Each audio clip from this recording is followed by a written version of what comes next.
Hi, everyone. Welcome to today's session, Global Response of Programs in Health Administration Education to the COVID-19 Pandemic, Interpretation, Implications, and Action. Today, we are going to examine the results of a survey of graduate programs in the US, Canada, and around the globe conducted by CAHME in coordination with AUPHA, the European Health Management Association, and the International Hospital Federation. This session is co-hosted by the Commission on Accreditation of Healthcare Management Education, otherwise known as CAHME, and Peregine Global Services. And now, let me welcome our two hosts, Anthony Stanowski, President and CEO of the Commission on Accreditation of Healthcare Management Education, and Olin Odakoven, the President and CEO of Peregine Global Services. Anthony leads CAHME, which accredits programs in healthcare management, including healthcare quality and safety. Olin has been creating and leading effective teams at all organizational levels, from first-line leaders through strategic leadership for nearly 30 years. He understands the unique value of a team and how the dynamics of a team shape team performance objectives. Anthony, I'll turn it over to you. Well, thanks, Dana, and welcome everyone to the session today. We're really pleased to bring this to you and kind of share with you some of the thoughts and perceptions of healthcare educators and leaders around the globe. We've got a great session today that we're going to be looking at. Just a little brief primer on CAHME, the Commission on Accreditation of Healthcare Management. Our mission is to advance the quality of healthcare management education, and we do that in 4 ways. Number one, we set measurable criteria for excellent healthcare management education. Number 2, we support, assist, and advise programs which seek or to meet or exceed that criteria and the goal of continuous quality improvement. We accredit those programs that meet the criteria. And then 4th, we inform the public about what programs are doing so that the information's there, transparent, and easily understood. Olin? Yeah, thank you, Anthony. I can't help but think that many years ago, a wise mentor of mine said, if you give me good information, I'll make good decisions. If you give me bad information, I'll probably make bad decisions. If you give me no information, it's kind of a coin toss. What would you like? And over the years, we've adopted that philosophy at Peregine Global Services. Our role is to help provide and give good information for good data-driven decision-making in higher education, which in turn then leads to the advancement of quality and excellence throughout the various disciplines, including healthcare administration. Delighted to be with you today and join on this important webinar.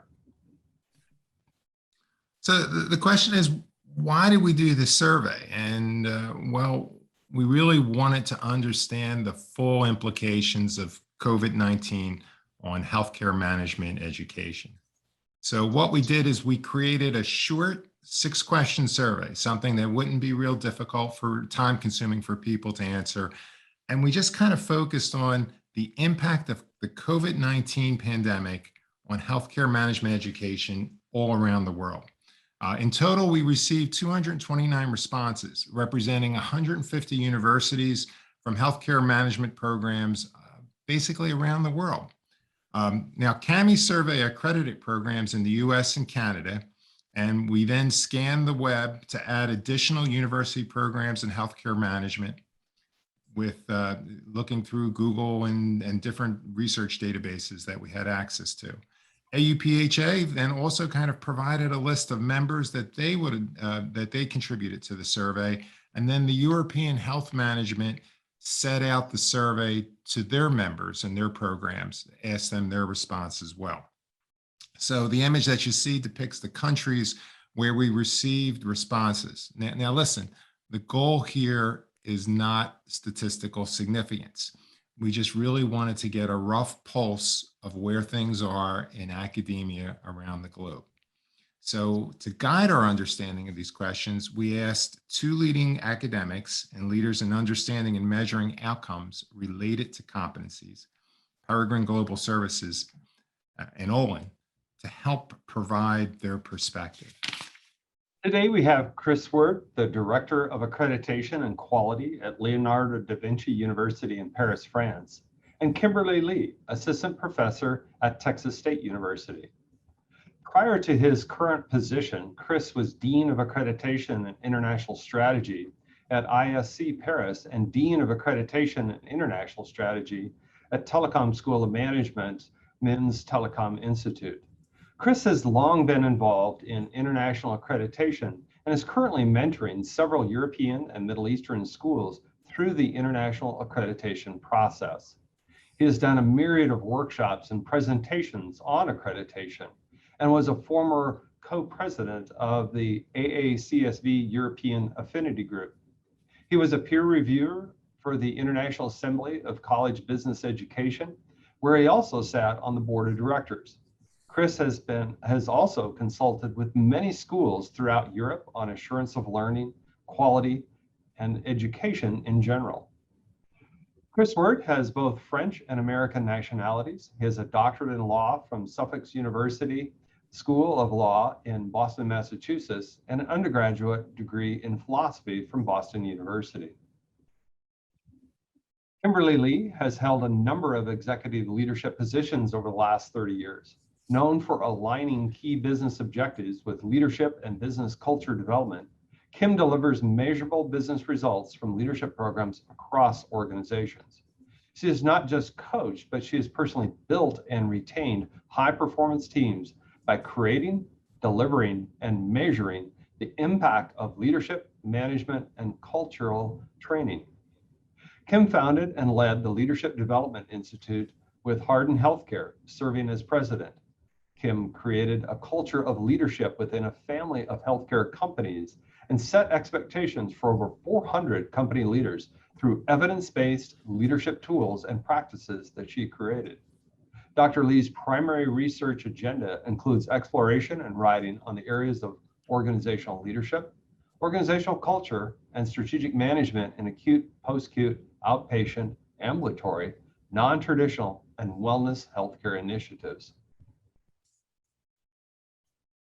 Chris, tell us a little bit about Leonardo da Vinci. Leonardo da Vinci has 3 schools on its campus. There's an engineering school, there's a management school, and there's a design school. And my office is responsible for creating a quality culture among the 3 institutions with 3 schools on campus, and as well as involving assessment, program assessment, etc. So Leonardo da Vinci is located in Paris, in La Défense, if any of you have been to Paris, with the only area of Paris that has skyscrapers. And it's a very dynamic institution. I love it. And it's very interesting to deal with different communities of students, dealing with engineers, dealing with managers, dealing with design students. So I open door policy to everybody. Send me an email and come visit me. It'd be a pleasure. Thanks, Chris. And now let's turn our attention to the great state of Texas. Dr. Lee, tell us a little bit about Texas State University. Sure, thanks, Olin. Texas State University was founded in 1899. It was originally a teacher's college, and it is an emerging research university with a mission of innovation, teaching, and research. We have been classified as a Hispanic serving institution by the U.S. Department of Education. We have a very diverse student population, enrollment of around 38,000 students. And the School of Health Administration exists within Texas State and has been in existence for 30 years. Long history of accreditation and results. We have programs of BHA, BSHS, MHA, Executive MHA, and Long-Term Care Administration. So we have a number of degree tracks. I am an alum of Texas State University from the School of Physical Therapy, as well as an MHA degree from our university as well. We've actually been in partnership with Peregine since 2017, again, pulling in metrics and data to support us in our CAHME accreditation and the delivery of our education. So we also are in the top 100 most affordable healthcare colleges and programs in the United States, and that was per 2021. We are a public serving university, so I'm thrilled to be here today. Thank you. Thank you, Kim and Chris, for that background. So let's jump in now and let's get into the survey results. So we asked academics in healthcare management and education around the world this question. Due to COVID-19, what is the most important competency domain your students need to master? Again, we focused on what is the most important competency domain. So the concept is not that other competencies are unimportant or not relevant, but what did you see as the most important? So the top competency that came out from the people that we surveyed was critical thinking and analysis at 35%. And then you could see leadership management was 29%, and then communication kind of followed right behind at 15. So let me go to Chris first, right? So from your perspective, what competencies did you find were essential for students during the pandemic? And I know you'll talk about healthcare in here, but even more than healthcare, the other specialties that are in your school.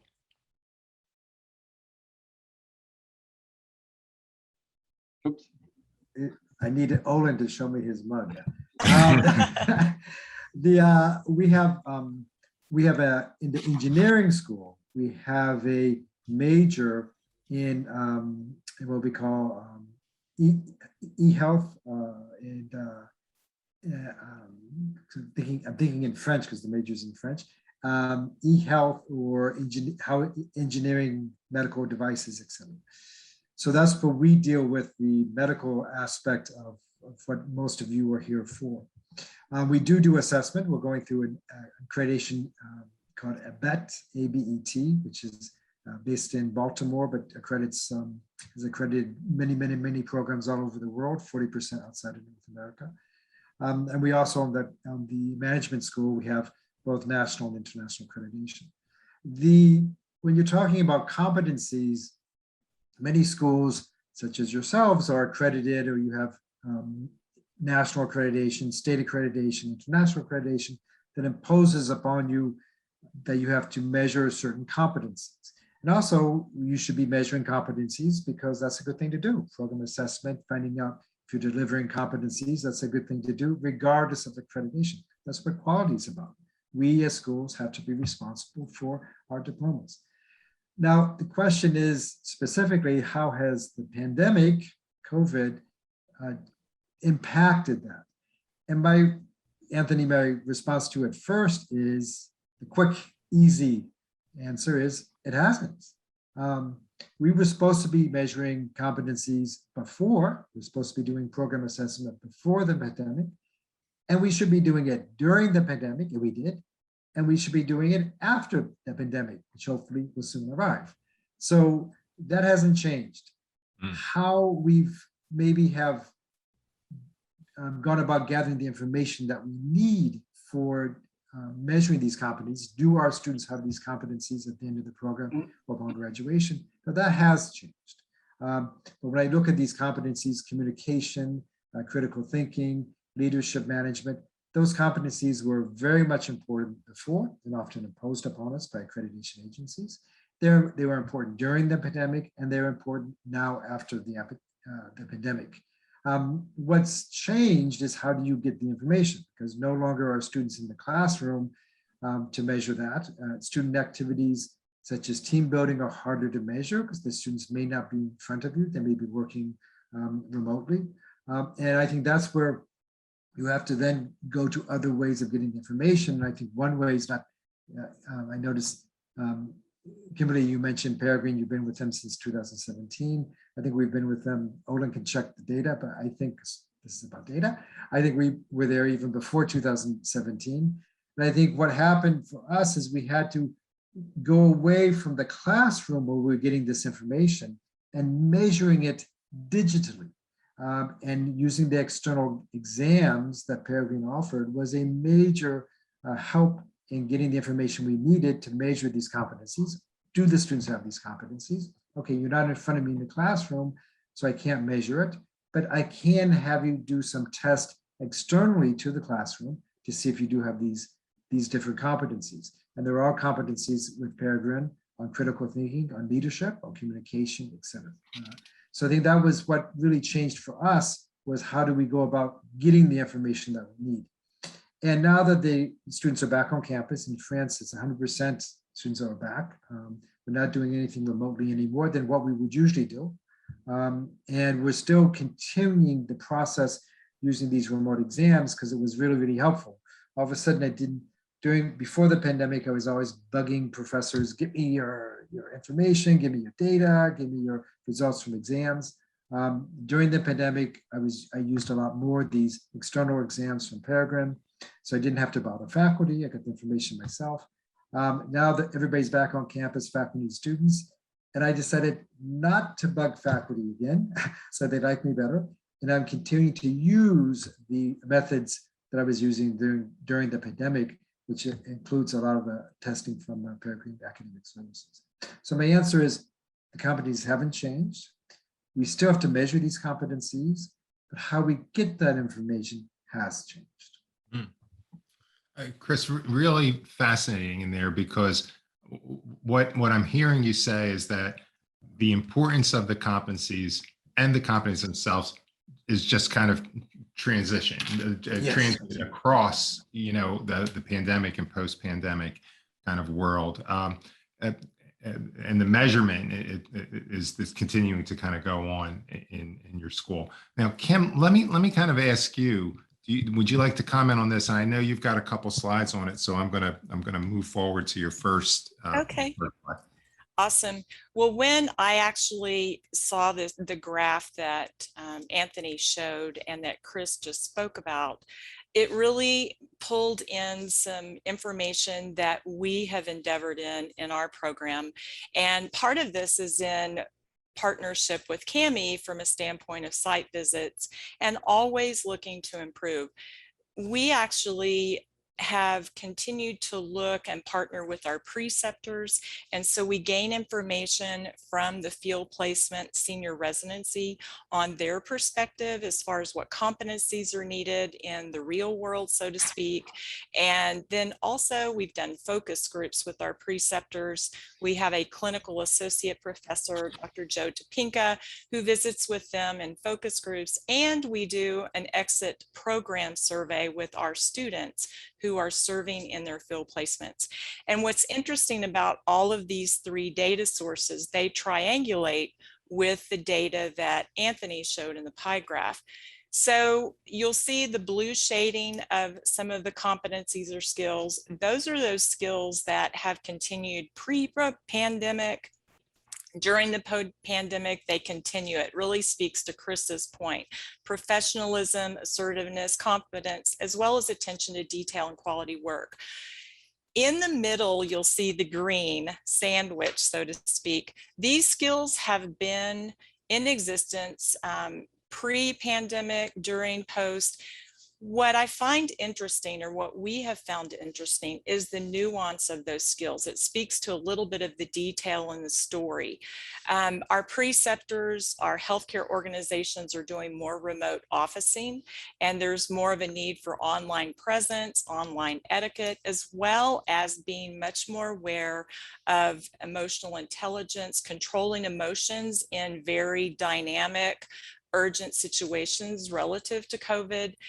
So that surfaced up in the data, as well as being able to work and manage remotely. That is a skill, so to speak, that has evolved, I think, during the pandemic, and we're seeing that. So that this is good real-time information for us to continue to improve the skill sets in the curriculum. And I would imagine those of you listening may be finding the same. I'll be interested when we open up for Q&A.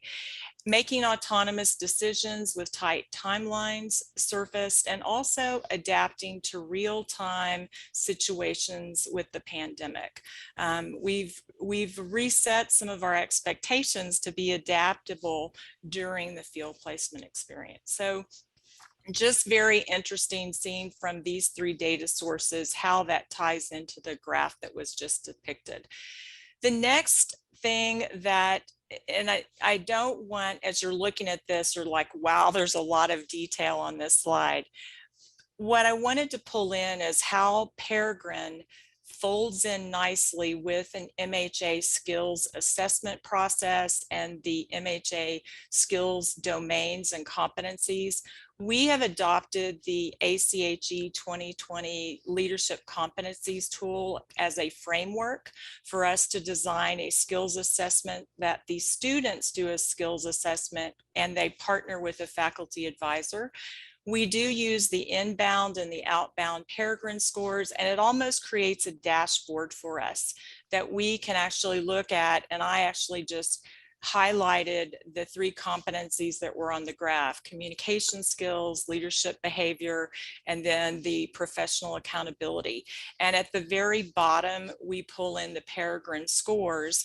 And no program is perfect. And I know in our program, we continually look at our results to be able to fine tune our curriculum. With the needs changing in the field, we're able to fine tune. So this is really a dashboard for us. It's an opportunity to pull in a Peregine data-driven metric with our competencies. On the far right, you'll see the blue. We did a couple of years ago add in quantitative analysis because this was a gap that we were seeing.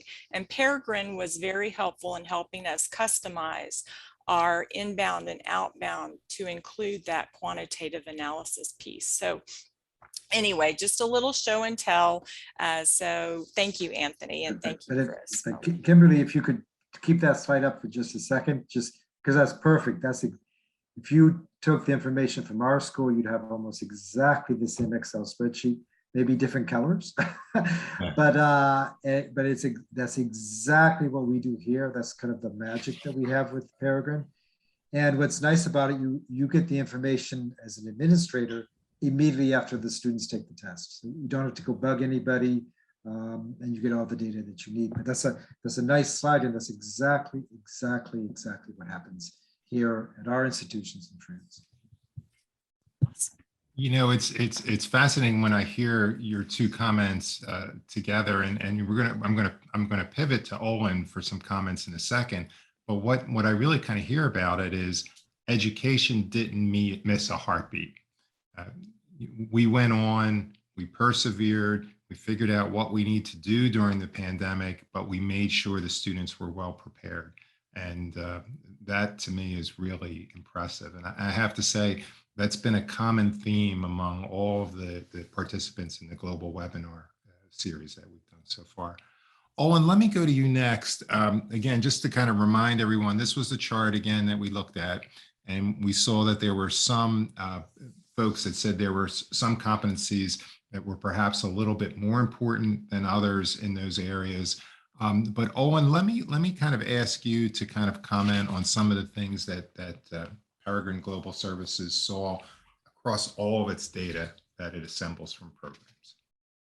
Thanks, Anthony. The competencies that we're talking about, is really a combination of both technical knowledge, professional knowledge, as well as, and probably what we saw during the pandemic, most importantly, those soft skills, those human relationship skills, problem solving, decision making, leadership, communications, emotional intelligence, how important those were, not just in the education environment, but what we're also seeing from the workplace environment, given all that's happened. Peregine provides a healthcare assessment service based on the healthcare domains from the Healthcare Leadership Alliance. And we work with both CAHME and AUPHA schools, and we just completed a comprehensive update of the program. After a 2-year pilot project to confirm test bank reliability and validity, we began offering our healthcare administration assessment service in 2014. It's a 23-topic test bank organized by the healthcare domains. And what program managers do, like Chris and Kim, is then they can customize the actual exam they administer based on the specific learning outcomes and the desires relative to those programs that they're evaluating. In academic year 2020-2021, the one we just completed, 22 schools offered our bachelor's degree in healthcare administration, including 24 programs, and 33 schools offered a master's degree in healthcare administration, 36 different unique programs. And they use these assessment services for their programmatic evaluation. Some schools obviously have more than one program based on delivery modality. And I think both Chris and Kim mentioned this, that an inbound exam is one that is administered at the start of the degree program to measure those knowledge levels as kind of a programmatic pretest. An outbound exam is administered at the end of the program to measure those learner knowledge as a programmatic post-test. And for the past 7 academic years, a total of just over 4,500 bachelor's level exams have been administered, including about 1,500 inbound and over 3,000 outbound. For the previous 7 academic years, a total of 8,000, a little over 8,000 master's level exams were administered, including about 3,000 inbound and just over 5,000 outbound. Well, when we start taking a look at the data, some interesting trends start emerging here. Here on this particular plot that you see are the mean topic scores for the bachelor's healthcare administration exam. It's mean topic scores because of customization. We're not necessarily using total exam score, but taking a mean of the topic scores to help us see and understand a trend analysis. And what we saw over the last 6 exam periods or 6 academic years here are increasing significantly over the 6-year period. And what this tells me, or certainly suggests, is the program managers like Chris and Kim and others are using the results to affect change in the classroom. And subsequently, when it's retested down the road, we're seeing a continuous upward trend of improvement in the academic degree program. This is really a good news story. And overall, mean topic scores increased from 58% when we started this in academic year 2015-2016 to nearly 70% in the most recent academic year, 2020-2021. Sample size, of course, has gone up, but the trend is very significant. Specifically, overall student knowledge levels as expressed through the outbound exams are increasing. And what was really fascinating to me is even during the COVID year, when there was a lot of concern about, hey, what's all going on here, is that the exam results pre-COVID, we were seeing about 64%, actually went up to almost 68% during the COVID year. So that suggests to me that while we all saw disruption, the quality of what was happening in the educational environment was not impacted as expressed through the students' knowledge levels on these scores. And we see some similar trends at the master's level as well. Mean scores for master's level exams have been increasing pretty steadily with a very positive trend line over the last 6 academic cycles. Overall, those mean scores rose from 69% back in 2015-2016 to almost 73% in academic year 2020-2021. And again, knowledge levels as expressed through those outbound exam results increased from the pre-COVID to the post-COVID or during really pandemic period. Again, suggesting that while we all saw it, disruption occur in higher education, the educational quality as expressed through these student knowledge levels was not diminished. And it's really a testament to the focus of educators around the world putting that extra bit of attention. Yes, we had to do some adjustments in perhaps how we deliver the instructional content, engage learners, but the process persevered. The process is really what landed here. So another kind of interesting area to really drill down and see where students might be making errors is in the test bank. Every response is coded as either being correct or incorrect based on one of 4 response distractors. And a response distractor is what makes the response incorrect. Is it an interpretation-based error, conclusion-based error, fact-based error, or concept-based error?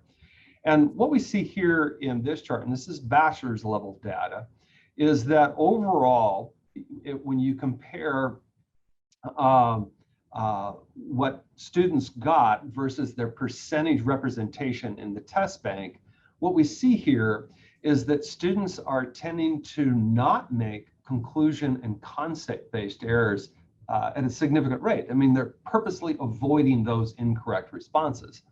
Conversely, what we see when they make an incorrect choice, they're tending to make interpretation and fact-based errors at a slightly higher rate than their existence in the test bank. So they think something's correct when indeed it's incorrect, a fact-based error, or they're interpreting something incorrectly when they think it's correct when it indeed is incorrect. There's more than just random selection of I don't know the answer, so I happen to select a response here.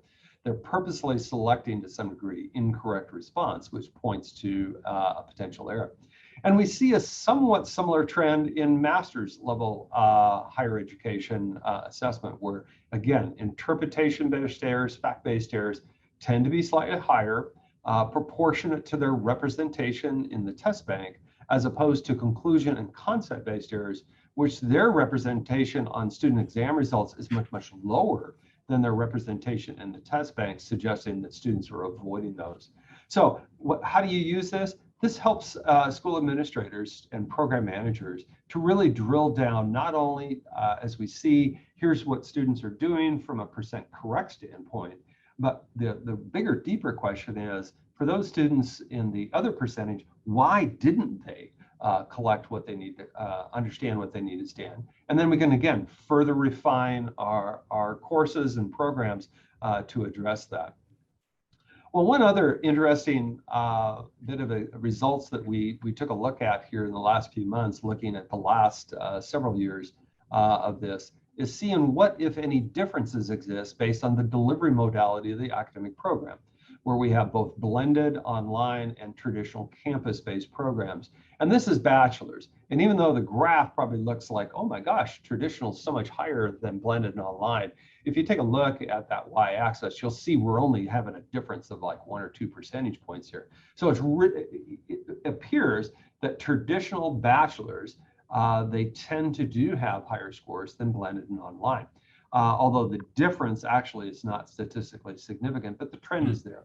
And we also see a similar trend in masters, although the delta between these is a little bit tighter here, where blended, we see an overall exam score of 67%, improves to online to 69. And again, traditional goes up to about almost 73%.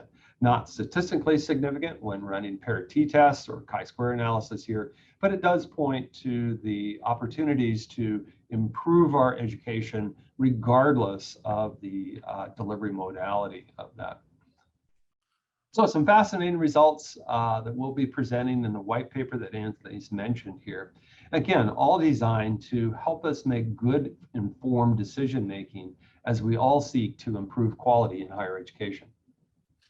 Anthony, if you could just give me 30 seconds. Sure. Sure. Just, because Olin was talking about inbound and outbound, which is great stuff.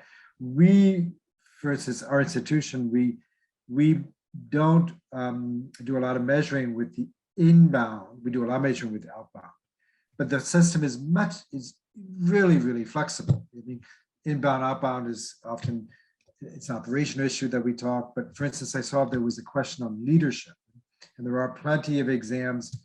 There's a test bank dedicated to leadership on Peregine, and there's also, we use a sub-test bank with Peregine on ethical leadership. So we use both the leadership test bank and the ethical leadership test bank. And we're talking about students have to do internships in our institution in all 3 schools. So we're looking at this leadership component before they've had a leadership class, but they haven't done an internship. But that's what we take a measure point there, passing the exams. And then after they come back from their internship, bingo, we test them again to see if they've had any improved skills after that internship. So the system is really, really flexible. You have inbound, outbound, but you define when you want to test and when you can test several different, the same student population at different points in the program. And that's, I think, what makes it very flexible. And you don't have to bother faculty to get that data. So I just wanted to make sure that people understand it's not just an inbound, outbound kind of thing, but it's really what you want it to be. Chris, thanks for kind of going through that, because I think that whole kind of process of analysis and kind of pulling the information together is a fascinating one, and how you kind of use it to kind of alter and change the educational processes that are going on within not just your school, but all schools around the globe. What I want to focus on is this particular chart and kind of make the leap into the next one. So what Olin talked about was the difference between traditional programs, online programs in orange, and blended, traditional, online, and blended. And we asked the same things of the people in the survey. And let me kind of share with everyone what came out. Now, number one, I apologize. This is a really busy slide, but I think once I explain how it's created and you can look at it, it'll make a whole lot more sense. The question that we asked people was, pre-pandemic, how did you deliver educational content? During the pandemic, how did you deliver educational content? And post-pandemic, how did you deliver it? And we actually asked them percentages, and we kind of grouped them together here to kind of say mostly online, a hybrid approach, and then more traditional face-to-face. So mostly online is represented by the little computer that's on the left side that says 24% pre-pandemic. So that means prior to the pandemic, only about a fourth of all programs around the globe were doing fully online or almost fully online. 17% were doing some version of hybrid, and 59%, the majority, almost 60%, 59%, were delivering almost entirely face-to-face. Okay. During the pandemic, what did we see? We saw face-to-face go down to almost negligible. And it was very small, only about 1% of all programs we surveyed said, hey, even during the pandemic, we went fully face-to-face. But for the most part, small majority in there, 11% went hybrid, and 87% went fully online. So that switch, and I don't think there's any great bit of information in there that everyone's kind of surprised about. What we did ask is, what do you think will happen post-pandemic? Now, some people could say, Anthony, we're still not post-pandemic. No, we're not. We're still in the pandemic right now. But we asked them to kind of project what would happen post-pandemic. And that's the fascinating part in here. What you see is that 27% said post-pandemic, we're going to go fully online. Not much different than the 24, certainly within a margin of error. Look at what happens to hybrid. It goes from 17% up to 40%. The way that educational content will be delivered post-pandemic, according to the academics we spoke to, is going to change. It's going to be more hybrid. There's going to be some more online parts to it and face-to-face. And then you can see face-to-face drops down to about 33%. Now, based off of what everything Chris and Kim and Olin said before, and what you can kind of see in here, here's an argument. Rather than saying, oh, poor students, they didn't get the education that they needed during the pandemic, that, it went fully online, it really wasn't the same. Some might say, lucky students, they got an education that is preparing them better. They learned in a period where learning was harder, and they had to kind of figure out how to make that happen. They had to stretch their minds to kind of understand, how do you get the concepts through? And I think the fascinating part is when you look at what Olin showed, they did. They still accomplished a lot of the things they needed to in there. It challenged their whole way of learning, but that challenge was probably essential in a pandemic and in a post-pandemic world. So let me start with Kim. What do you see as the most significant impact of this particular change that we're looking at this chart, this movement to more of the hybrid kind of education in there, with moving more of the online content online versus in person? What do you see as the implications of that? Absolutely. Anthony, thank you. And just as a side note, we are in the post-pandemic, or let's say the ongoing pandemic, however you want to say it, we're in that 40% where we have modified during the pandemic, and with Delta variant and there continuing to be challenges, we are continuing to evolve and also modifying our strategies. I would say with our most recent application and admission process, what we're finding as the impact is that the pandemic or COVID has been a disruptive innovator of sorts within our healthcare industry as well as education. And what I mean by that is it's challenged all of us as educators to be more agile in how we deliver education. How can we engage students both online and in the classroom, but more of a hybrid. So I would say we're experiencing more of that hybrid alteration as a good fit, where we're able to engage either synchronous via Zoom. We have some in classroom as well as online modality. What I do see as the biggest impact is that our consumers coming into these programs, their needs are changing.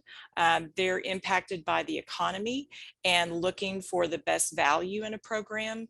They're looking for ways that they can continue to be educated and to engage in education while they're working. And so we're seeing more of those sorts of needs voiced. They also have adapted. So how we learn, LinkedIn Learning, attending webinars, ACHE is an example. There's a number of different varieties where as a whole population globally, we have modified and adapted and we're looking at things differently. And so we as academics and instructors need to be more agile to respond. So I really see that as the biggest way. The competencies, again, have been great during this process because we too have utilized the data, the inbound and the outbound, a little differently. I mentioned that we created an MHA skills assessment where the students self-assess on the competencies.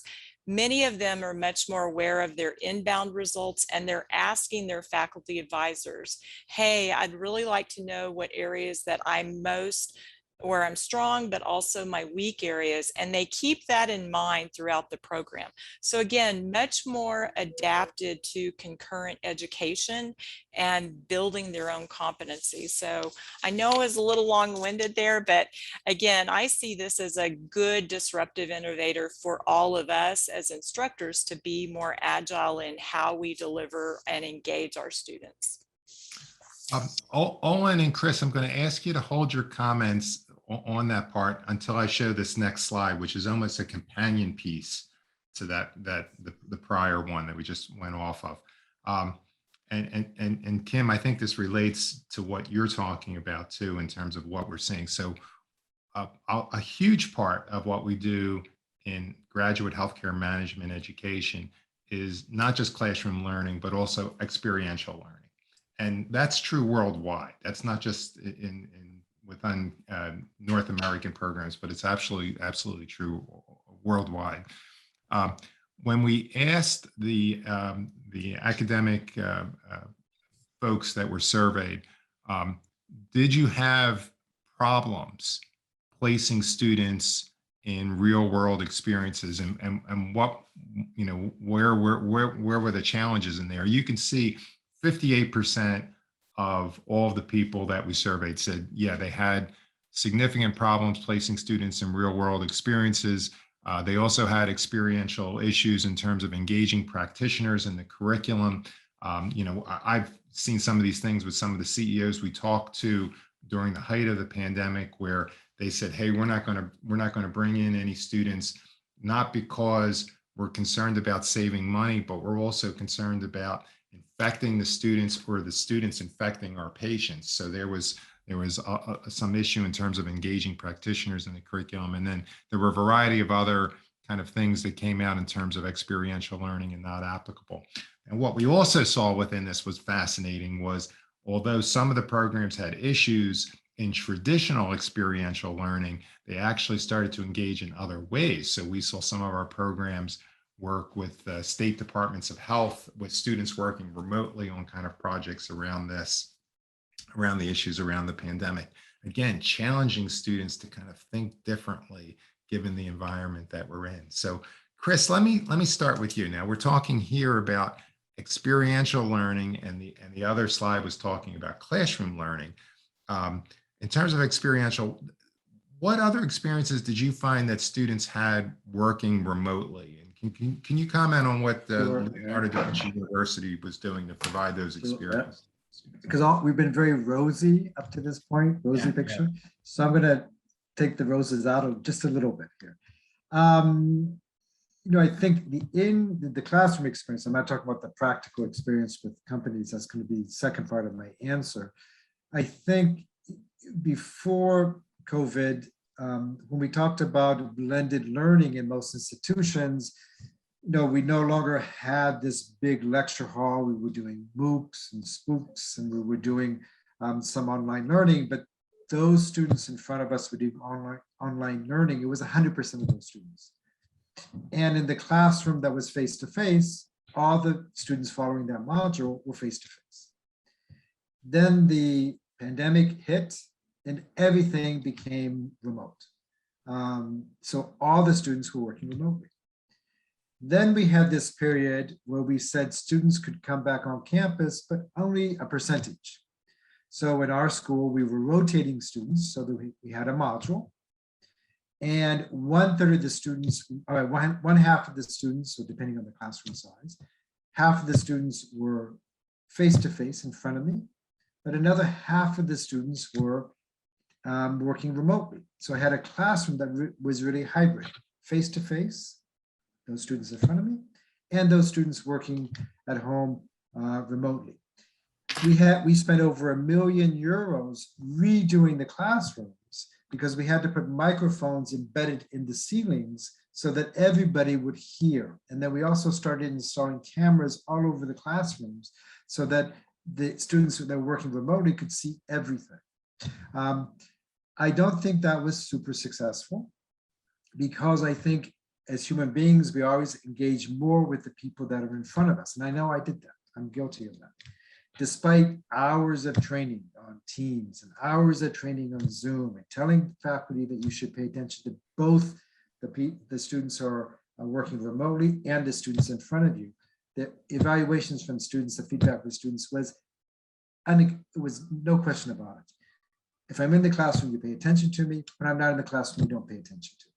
And even the student dynamic among themselves. So that's not a rosy picture. I think that that's a challenge that we still haven't overcome because now students are coming back to campus. Now, what we've done is we are doing things like we did before. There are still lots of things being done, blended learning, done remotely, but it's everybody. All the students are remote. And the students in campus are back face-to-face so that 100% of the students are in front of them. But that model where there really is a hybrid classroom, 50% of the students in front of me, 50% of the students working remotely, I think that's a good model. It has lots of advantages and can help us deliver our programs rapidly to more people. But I think that model needs a lot of work, and I think we need to train faculty on how to deliver. And I don't think we're successful at that yet. I don't know, Kim, if you want to jump in first before I answer the second part of the question, or do you have any questions on that? I agree with everything that you're saying in regards to that. It's not a totally rosy picture and we're a work in progress, right? So we are still strategizing, determining, and we're even having that discussion in our faculty meetings and programs. How do we get the best of both worlds? And we're running into those technology glitches as well. So Chris, I think you did, right on target. For the experiential learning, that's clearly students were having co-op students on cooperative tracks, and for internships, clearly COVID had a very negative impact where students were co-op students were still able to find their co-ops more easily, but for having an internships, which are required in all programs at all three schools, that was tough. They were having a hard time finding internships. That's come now that we're learning to live with COVID. I saw a comment saying most healthcare workers would think we're not in a post-pandemic phase, but we're in a living with the pandemic phase, and I think that's true. We are learning to live with COVID. Now that that's come back and the barriers are down, the numbers are back up. Students are finding internships, etc. We've used more and more on the management side, not the engineering side. There's sending students, you have to find a problem in a company. You have to contact one of the company through the corporate relations office. And you have to work with the company on a problem, doing a marketing plan or doing some kind of study, or information systems. Is there an information system issue? So we're trying to bring problems in business to the classroom and letting the students resolve those for the various companies. They get credit for the project, etc. So we're trying to do not only internships and co-ops, but also do experiential learning in the classroom. The students are actually working on concrete problems with executives.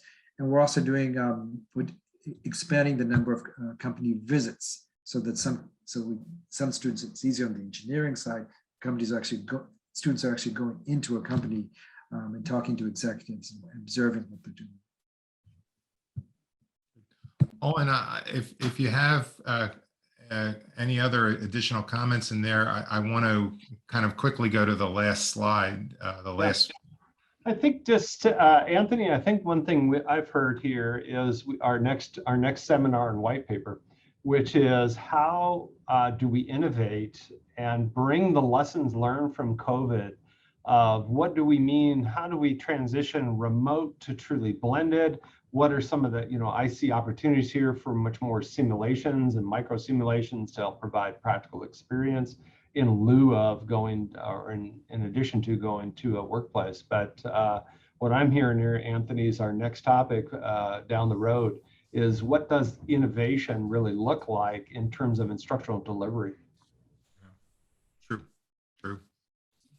All right, let me go to the last survey slide that we want to look at here, and this was where we asked programs what did they see happen in their program in terms of the student body size. And the fascinating part in this is we actually saw 44% of programs said we saw no change in the number of students that we had. 8% said they increased between 0 to 10%, and 17% said they saw more than a 10% increase in the number of students.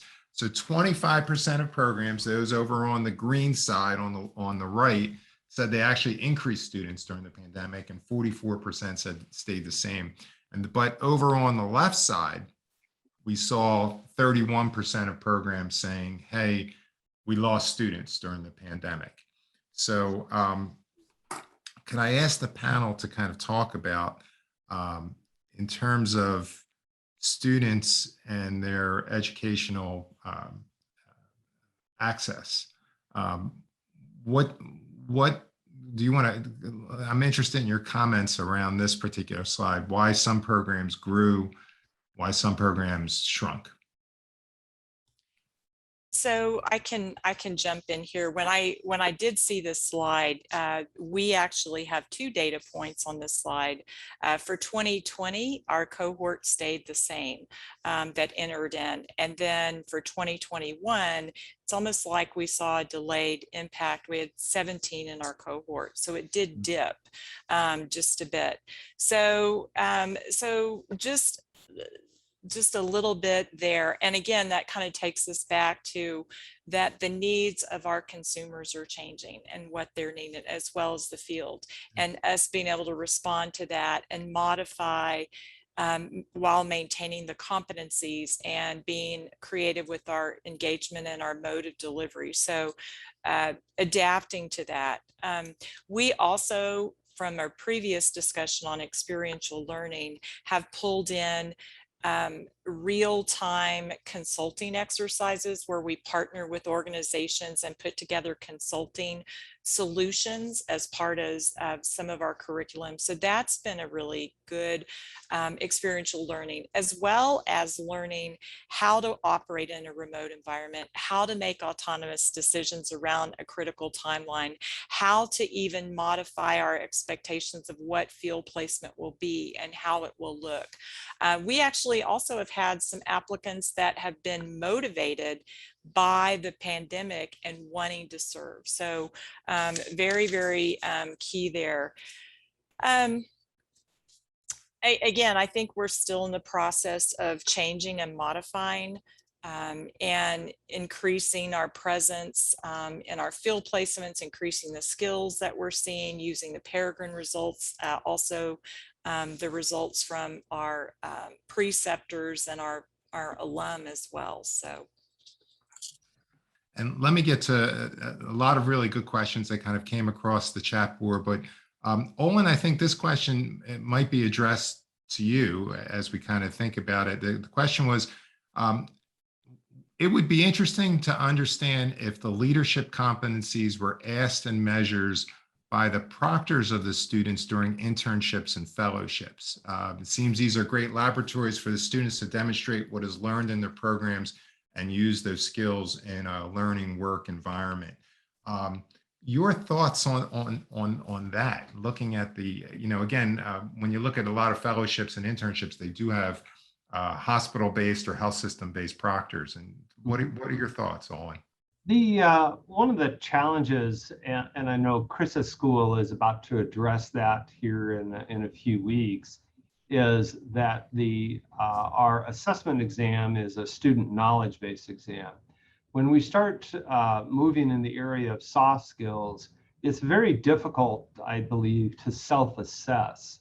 And consequently, I could rate myself very high in leadership, but is that really meaningful? What's more meaningful is how does my team perceive me in leadership? The expression of these competencies is probably a better indice of competency level.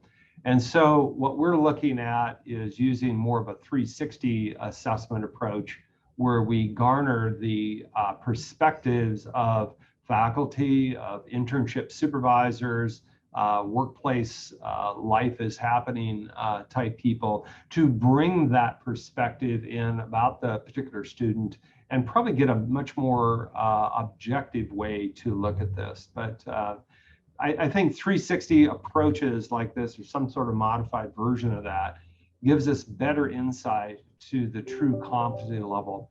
And you can do this in a pre-post construct as well to get the same thing, to evaluate change. Well, everyone, we now are at the top of the hour. I think this has been a fascinating discussion. Chris, appreciate you spending the better part of your evening over in Paris with us. Late afternoon. It's okay. It's okay. Late afternoon. Okay.